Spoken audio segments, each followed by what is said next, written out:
보여주시는 예수님에 대한 묘사는 18절에 보면 그 눈이 불꽃 같고 그 발이 빛난 주석과 같은 하나님의 아들이 이르시되라고 이야기를 하죠. 이것은 앞서 우리가 계속 상고하고 있던 요한계시록 1장의 예수님에 대한 환상, 그 묘사를 이제 두아디아에게 지금 필요한 그 묘사를 지금 하고 있는 거예요. 그래서 우리가 15절, 1장 15절에 보면 그의 발은 풀무불에 단련한 빛난 주석 같고 그의 음성은 많은 물소리와 같으며 그의 오른손에 7별이 있고 그 입에는 좌우에 날선 검이 나오고 그 얼굴은 해가 힘있게 비치는 것 같더라. 그리고 이 하나님, 우리가 이 예수 그리스도에 대한 묘사는 바로 심판주이시며 또 우리의 패부를 감찰하시는 전능하신 하나님임을 선포하는 메시지라고 했죠. 그래서 17절에 1장 17절에 내가 볼 때 그의 발 앞에 엎드려져 죽은 자같이 되었다라고 말합니다. 즉 하나님 앞에 서면 우리는 죄인으로서 그 앞에 몸둘 바를 모를 정도로 두렵고 떨림으로 서 있을 수밖에 없는 것처럼 부활하신 예수 그리스도 그리고 승천하셔서 지극히 높아지신 예수님을 대면한 이 사도 요한은 그 앞에 죽은 자처럼 될 수밖에 없었다라고 이야기를 합니다. 사도 요한은 어떤 사도들보다도 예수님과 가장 친밀했던 사도였죠. 그런 사도였던 사도 요한도 예수님 앞에 죽은 자처럼 될 수밖에 없는 그 경외심과 또 그 두려움이 예수님을 대면했을 때 있었다는 것은 바로 이 예수님의 그 높아지심, 위엄 그리고 그 심판주로서의 그런 모습을 보았기 때문에 그렇습니다. 우리 다니엘서 10장을 잠시 가보도록 하겠습니다. 다니엘서 10장입니다.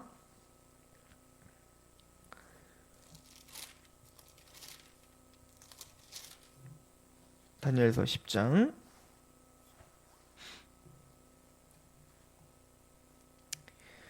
5절입니다. 그때에 내가 눈을 들어 바라본즉 한 사람이 세마포 옷을 입었고 허리에는 우바스 순금띠를 띠었더라.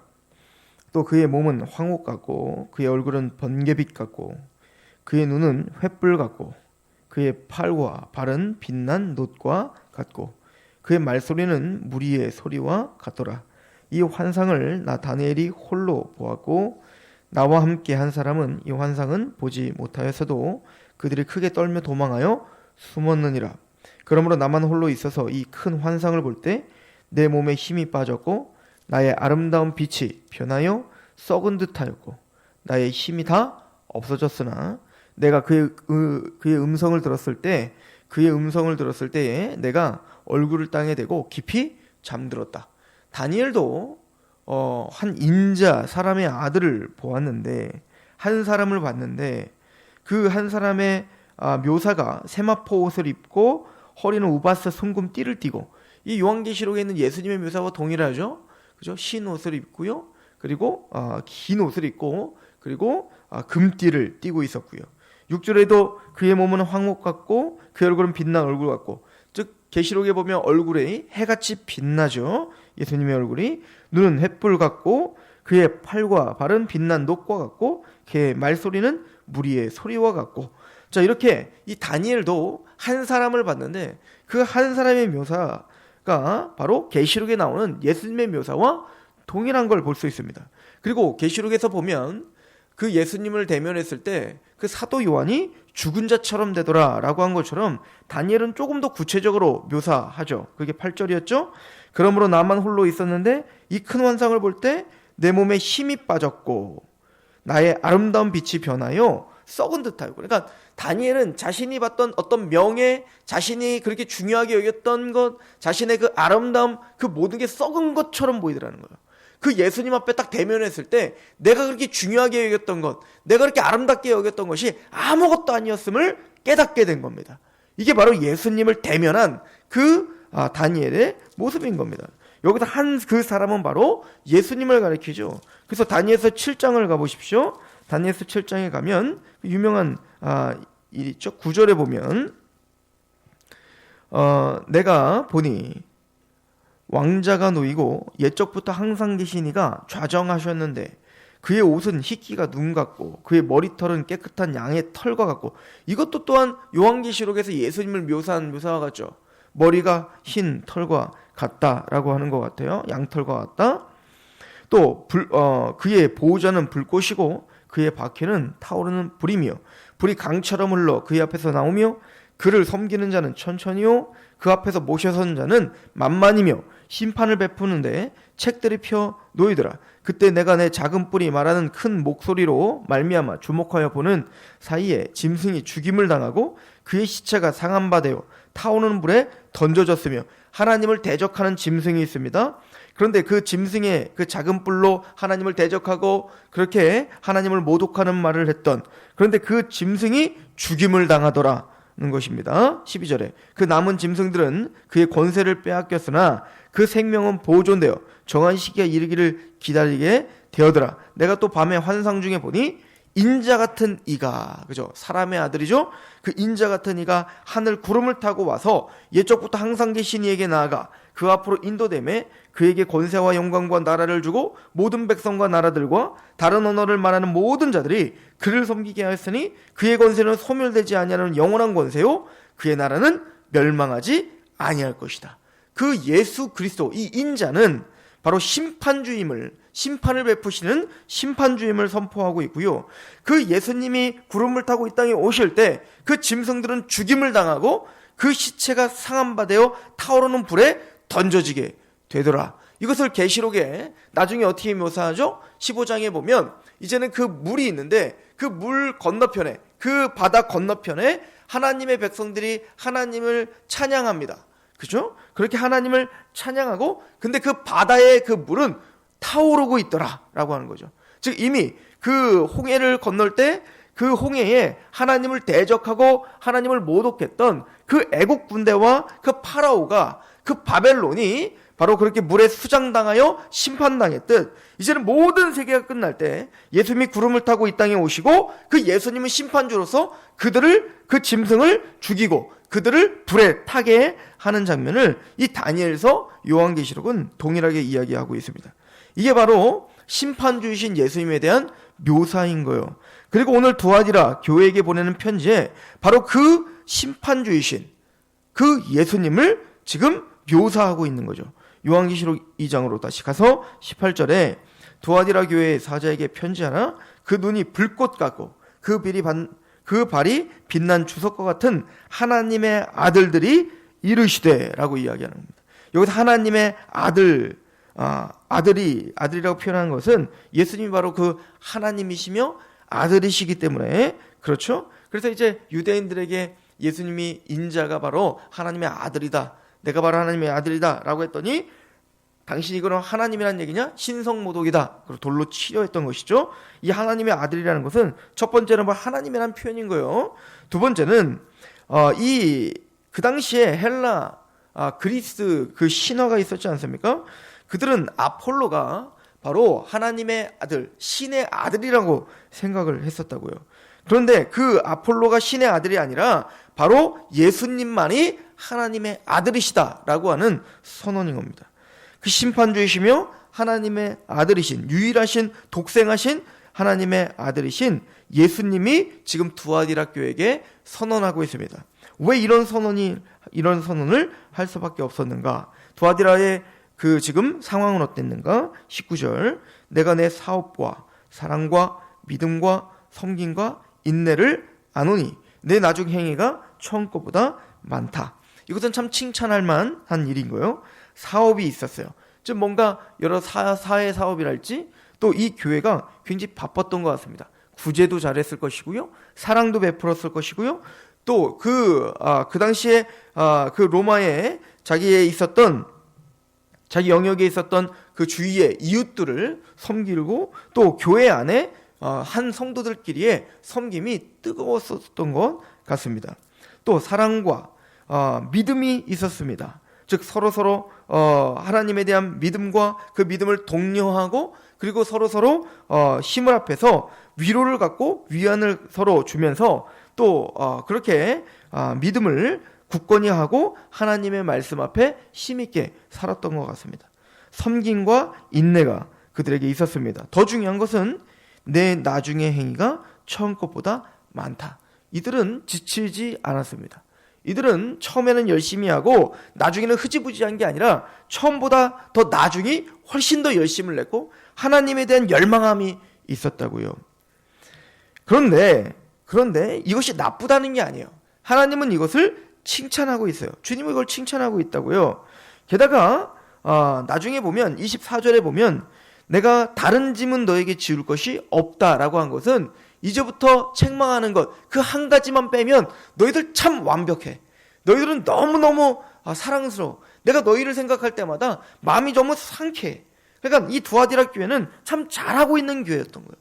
얼마나 열심히 했었는지, 얼마나 믿음이 있었는지, 얼마나 섬김이 있는지, 또 얼마나 그 고난 중에서도 인내가 있었는지 그 교회를 생각하면 역동적이고 또 교회를 생각하면 여러 가지 사람들에게 칭찬을 받고 그런 교회였던 게 분명합니다. 우리 교회도 바로 이런 교회 두아디라처럼 그렇게 사업과 사랑과 믿음과 섬김과 인내에 있어서 지치지 않아야 되는 겁니다. 처음에는 열심히 하다가 나중에는 꼬리를 내리는 게 아니라 처음보다 나중이, 어제보다 오늘이, 1년 전보다 오늘이 우리는 더 열정을 내고 있고 역동적이어야 되고 하나님께 섬김과 그 믿음과 인내에 있어서 더 뜨거워져야 되는 것이죠. 이게 살아있는 믿음인 거예요. 두아디라 교회는 살아있는 믿음이 있었고 역동적인 힘 있는 믿음이 있었던 것입니다. 그럼에도 불구하고 하나님은 잘한 것은 잘한 거예요. 그럼에도 불구하고 잘못한 것은 잘못한 겁니다. 우리는 이것을 잊을 때가 많아요. 우리는 뭔가를 잘하면, 뭔가를 열심히 하면 내가 하나님 앞에 죄를 짓고 있는 부분들을 다 무마시키려고 한단 말입니다. 내 교회가 뭔가 다른 일에 있어서 잘하는데 이것은 조금 잘못할 수도 있지라고 우리는 합리화하게 된단 말이에요. 하나님은 그렇게 보지 않겠다는 거예요. 그래서 주님은 심판주로서 명확하고 경이롭고 거룩하게 너희를 지금 판단하겠다라고 하는 겁니다. 잘한 건 잘한 거다. 그러나 그 죄는 죄인 거다. 이거는 회개해야 되는 것이지 너희가 잘한 것으로 인하여 너희의 그 죄를 덮어씌우려고 하지 마라. 지금 우리에게 대단히 중요한 원리를 심판주이신 예수님께서 우리에게 설명해주고 계시는 거예요. 우리의 패복까지 살피시는 하나님께서 우리의 그 나태함과 영적인 그 안일함을 책망하고 있는 듯해 보입니다. 정확하게 이 두아디라 교회는 에베소 교회와 정확하게 반대의 교회인 거예요. 에베소 교회도 잘하는 게 있었죠. 그게 뭐였죠? 하나님의 진리로 타협이 없었다는 겁니다. 그러나 그 에베소 교회의 문제점은 뭐였던 겁니까? 사랑이 없었던 겁니다. 그런데 반대로 이 두아디라 교회는 사랑이 넘쳤어요. 용납함이 넘쳤습니다. 서로 용서해주고 서로 사람들을 품어주고 이런 것은 참 잘했던 것 같습니다. 그런데 20절을 보십시오. 그러나 내가 책망할 일이 있노라. 자칭 선지자라는 여자의 이세벨을 내가 용납함이니 내가 내 종들을 가르쳐 꿰어 횡음하게 하고 우상의 제물을 먹게 하는도다. 이세벨이 누굽니까? 북이스라엘의 가장 타락의 시기, 여로보암보다도 더 극렬하게 하나님을 대적하고 바알 숭배를 그 이스라엘에 들여왔던 시기, 바로 아합의 시기였습니다. 이세벨은 바로 그 아합의 여왕이었고, 이 이세벨은 바알 제사장의 딸이었죠. 그러니까 바알 숭배의 중심이었던 그 이세벨을 끌어들여 북이스라엘을 완전히 하나님이 아닌 바알 숭배로 빠져들게 했던 여자가 바로 이세벨입니다. 그런데 우리가 중요하게 여겨야 되는 것은 그 북이스라엘 사람들은 바알 숭배를 하고 있으면서도 그들은 전혀 바알 숭배를 하고 있다고 인식하지를 못했단 말입니다. 하나님을 숭배한다고 생각했고 여호와를 숭배한다고 생각했죠. 종교 혼합주의가 너무너무 극심하게 일어났던 시대가 바로 그 아합의 이세벨이 다스렸던 시대였단 말이에요. 그런데 이 두아디라 교회에 충격적이지 않습니까? 믿음도 있다고 했고 사랑도 있고 사업도 있고 섬김도 있고 인내도 있어요. 하나님 앞에 참 칭찬이 있었던 교회입니다. 역동적입니다. 그런데 그들은 그 용납과 사랑이라는 미명하에 진리를 타협한 거예요. 이세벨을 교회에 끌어들인 겁니다. 오늘날로 말하면 세속주의를 교회에 끌어들인 겁니다. 하나님의 정확한 말씀 앞에 그 말씀으로 그 잘못된 가르침을 드러내야 되는데 그 정확한 가르침이 없이 그것을 용납한 겁니다. 오늘날 목사님들이 많은 속임이 여기 있는 것 같습니다. 교회는 사랑해야지, 교회는 용납해야지, 교회는 좀 너그러워야지, 뭘 그렇게 따지냐, 뭘 그렇게 말씀으로 이거나 이게 이단이자 이거는 이단이 아니냐, 이거는 잘못된 거냐, 그렇게 따지지 말라. 사랑이 중요하지, 우린 좀 따뜻해야 되지 않는가? 그거를 뭐라고 하는 건 아니에요. 교회는 따뜻해야 됩니다. 교회는 사랑이 많아야 됩니다. 교회는 섬김이 많아야 됩니다. 이론보다도 경험과 이론보다도 실천이 강해야 됩니다. 그러나 그 실천과 그 뜨거움과 사랑과 그 용납함은 진리 위에 서 있어야 되는 거예요. 그 어떤 것보다도 그 진리보다 우선시되면 안 되는 겁니다. 기도를 하더라도 하나님 말씀에 의거된 기도를 해야 되고, 섬김을 하더라도 하나님의 말씀에 의거한 섬김을 해야 되고, 우리가 열심을 내더라도 우리가 하나님 앞에 바른 지식을 쫓는 것이 아니라 열심을 내어 하나님의 의를 모르고 자기 의를 내세운다면 그것은 죄인 겁니다. 두아디라 교회가 바로 그 실수를 범하고 있었던 거예요. 그래서 21절은 말합니다. 또 내가 그에게 회개할 기회를 주었으되 자기의 음행을 회개하고자 하지 아니하였다. 그들은 음행을 하고 있었다. 여기서 말하는 음행이라는 이 단어는 사실은 이제 정말 육적인 성관계의 음행을 말하는 게 아니에요. 교회의 음행을 말하는 것입니다. 즉 하나님을 섬긴다고 하면서 지금 그 호세아가 선포한 것처럼 야훼를 섬긴다고 하면서 말입니다. 그 호세아의 아내 고멜이 다른 남자 품에 자꾸 안기고 또 돈을 주고 고멜을 사오면 또 다른 남자 품에 안기는 그런 음행에 저질러진 것처럼 지금 이스라엘이 그런 음행에 빠졌구나. 내가 너희를 핏값으로 너희를 샀는데 너희는 또 다른 우상 세상에게로 가서 그들과 짝을 그들의 품에 안겨있는 그 음행 가운데 있는 것처럼 지금 두아디라 교회는 하나님의 말씀에서 떠나 세상의 원리대로 교회를 운영하고 있었던 겁니다. 사람들은 말했을 겁니다. 사랑하면 됐지, 따뜻하면 됐지, 와서 마음이 평안하면 됐지, 그래서 교회가 커지면 됐지, 뭘 그렇게 고리타분하게 옳고 그름을 따지는가? 아니요, 하나님 주님은 그것을 책망하고 있습니다. 진리를 바로 세우라고 이야기합니다. 회개하라고 말합니다. 당장 그것을 끊어버리라고 이야기하고 있는 겁니다. 22절 볼지어다 내가 그들을 침상에 던질 터이요 또 그와 더불어 간음하는 자들도 만일 그의 행위를 회개하지 아니하면 큰 환난 가운데 던지고, 하나님은 고난을 주시겠다는 거예요. 반드시 그 찢기를 빼내겠다는 겁니다. 어찌하든 네가 바로 다시 말씀 앞에 진리 앞에 돌아올 수 있도록, 바른 진리가 선포될 수 있도록 반드시 큰 환난을 주든 어떻게 하든 내가 너를 반드시 드러내고 그리고 회개하게 하겠다는 겁니다.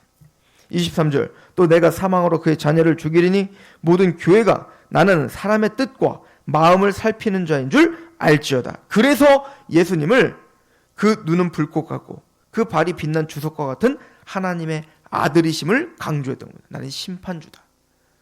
나를 만홀히 여기지 말라. 나의 이름을 모독하지 말라. 나를 속이려고 하지 말라. 예수님은 두아디라 교회에게 또 우리에게 그렇게 설명하시는 거예요. 나는 사람의 뜻과 마음을 살피는 자다. 너희가 그런 어떤 섬김과 사랑과 믿음과 사업과 무엇으로 바쁘고 어떤 일을 많이 하고 화려하고 너희가 칭찬을 받고 사람들에게 그렇게 인정을 받을지라도 나는 너희의 마음을 살핀다. 너희의 근거가 무엇인가? 너의 동기와 태도가 무엇인가? 나는 그것을 살피시는 분이다 라고 이야기하는 거예요. 향방 없는 다름질을 하지 말라는 거예요. 허공을 치는 그런 주먹질을 하지 말라는 것입니다. 반석 위에, 말씀의 반석 위에 그 정확한 방향과 정확한 목적을 두고 하나님의 말씀의 방향과 그리스도께서, 하나님께서, 여호와께서 우리의 깃발이십니다. 당신이 우리의 목적이시며 당신이 우리의 주인이십니다. 당신의 말씀이 우리의 방향입니다. 라고 하는 명확한 목적을 두고 달려가는 교회가 되라 라고 이야기하고 있는 거예요. 24절은 두아디라에는 남아있어 이 교훈을 받지 아니하고 소위 사탄의 깊은 곳을 알지 못하는 너희에게 말하노니 다른 짐으로 너희에게 지울 것이 없다. 이게 참 중요한 얘기인 거예요. 두아디라에 남아있어 이 교훈을 받지 아니하고 소위 사탄의 깊은 곳을 알지 못하는 너희는 너희에게 다른 짐을 지울 것이 없다라고 이야기를 하고 있습니다. 그들은 사탄의 깊은 곳을 알지 못하는 거예요. 사탄이 어떻게 우리를 유혹하고 있고 어떻게 교회를 넘어뜨리려고 하는지 그 실체를 알지 못하고 있는 겁니다. 사교운동의 깊은 것을 이해하지 못하는 겁니다. 25절 다만 너희에게 있는 것을 내가 올 때까지 굳게 잡으라.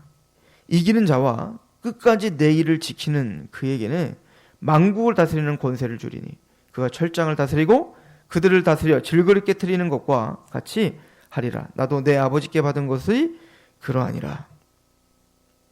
이기는 자에게는 약속이 주어집니다. 그것은 만국을 다스리는 권세를 주겠다. 철장을 가지고 그들을 다스려 질그릇 깨트리는 것과 같이 깨트리는 자. 사실 이거 누가이죠? 이 계시록 12장에 보면 그 여자가 낳는 자가 있는데 장차 철장 만국을 다스리는 자 예수 그리스도이십니다. 예수님이 심판 주시고 예수님이 만왕의 왕이시며 만주의 주가 되시며 통치자가 되어주시죠. 그래서 빛난 주석과 같은 하나님의 아들이라고 표현한 거 아니에요? 그런데 너희가 장차 악한 자들을 심판할 것을 알지 못하느냐? 사도 바울이 그러죠. 너희가 세상을 심판할 것이 아닌가라고 선언하지 않습니까? 예수님과 함께 이기는 자는 우리를 심판의 도구로 사용하실 거라는 거예요. 심판의 도구로 사용될 너희가, 그래서 예수님이 말씀하시잖아요. 너희 회개치 않는 자를 니느웨 사람들이 심판할 거라는 거예요. 판단할 거라는 거 아니겠습니까? 그렇게 심판의 도구로 사용될 너희들이 그 심판의 근거인 하나님의 말씀 앞에 서 있어야 되는 거 아닌가? 이기는 자에게는 철장을 가지고 그들을 다스려 질그릇 깨트리는 것과 같이 할 자가 아닌가라고 이야기를 하고 있는 겁니다. 나도 내 아버지께 받은 것이 그러하다 하는 거예요. 내가 또 그에게 새벽별을 주겠다라고 이야기합니다. 바로 이 새벽별도 바로 예수 그리스도를 상징하는 거 아니겠어요? 우리에게 바로 그 어두움 가운데, 가장 깊은 어두움 가운데, 흑암 가운데 뜨는 게 바로 새벽별이에요. 가장 빛나는 별이 가장 어두워질 때 가장 빛내 보이는 게 바로 새벽별인 겁니다. 흑암 가운데 우리에게 빛을 비춰주셨던 예수님처럼 우리는 그렇게 빛난, 그래서 다니엘서에도 보면 바로 우리를 별과 같이 빛나게 하리라 라고 한 것처럼 그렇게 하나님 앞에, 그렇게 말씀 앞에, 진리 앞에 그렇게 최선을 다해 싸우고 그렇게 다니엘처럼 포기하지 않고 타협하지 않고 우상신에게 절하지 않고 그런 이긴 자, 그런 남은 자를 통하여 주님은 새벽별처럼 사용하셨습니다. 그리고 또한 새벽별처럼 우리를 빛나게 해주실 거라 말씀하고 있는 거예요. 귀 있는 이런 성령이 교회들에게 하시는 말씀을 들을지어다. 즉 각 교회들마다 귀 있는 자가 있습니다. 이 말씀을 듣고 회개하는 남은 자들이 있다라고 이야기를 하고 있습니다. 우리 교회의 모습은 어떻습니까? 우리의 모습은 그렇게 균형이 잡혀 있습니까? 우리는 사업과 사랑과 믿음과 섬김과 인내, 용납과 따뜻함과 그 이웃에 대한 그런 섬김과 그 뜨거움이 있습니까? 그러나 또 그 섬김과 그 사랑에 너무 치우쳐 우리는 또한 하나님의 진리를 과소평가하고 또 그 예수 그리스도를 만홀히 여기는 그런 일은 하지 않습니까? 또한 우리는 무엇을 잘하는 게 있다고 하여 난 이걸 잘하니까 하나님 앞에 칭찬받을 만하니까 라고 하는 그것 때문에 우리가 마땅히 하나님께 회개해야 되는 것들을 무마시키고 회개하지 않는 것이 있습니까? 우리는 균형을 잡아야 될 필요가 있고 이 교회가 하나님의 말씀 앞에 그 사랑과 진리를 또 하나님 앞에 성화되고 또 거룩한 하나님 앞에 공로로 하나님 앞에 드리는 것, 그리고 또 죄에 대한 회개, 이 두 가지를 다 포기하지 않고 또 균형 있게 하나님께 가지고 나가 오늘도 승리하는 교회의 길 소망합니다. 기도하겠습니다. 하나님이여, 하나님은 우리의 왕이실 뿐 아니라 우리의 마음과 생각을 살피시는 심판주이시며 우리의 모든 것임을 고백드립니다. 또한 우리의 주님이신 예수님께서 우리의 심판주이시고 우리의 왕이심을 또 한 번 고백합니다. 우리가 주를 향한 사랑과 사업과 역동적인 섬김과 믿음과 인내가 있으므로 감사합니다. 또한 하나님의 말씀을 중요하게 여기고 그 말씀을 알고 싶어하며 그 말씀으로 우리의 모든 믿음을 토대를 깔고자 하는 갈망함을 주셔서도 감사합니다. 주 하나님이여, 이 모든 균형적인 신앙이 흐트러지지 않도록 도와주시옵시고 또 하나님 앞에 칭찬받을 만한 그 모든 선행들을 또 하나님을 향한 그 열정의 열매들을 하나님께서 기뻐 받아 주고 계심을 감사합니다.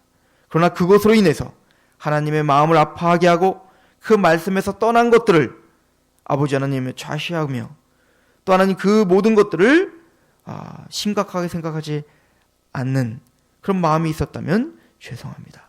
주 하나님이여, 우리 마음이 그 말씀 앞에 더 겸허히 또 겸손하게 깨어있게 하시옵소서. 예수님의 이름으로 감사하며 기도합니다. 아멘. 하나님 앞에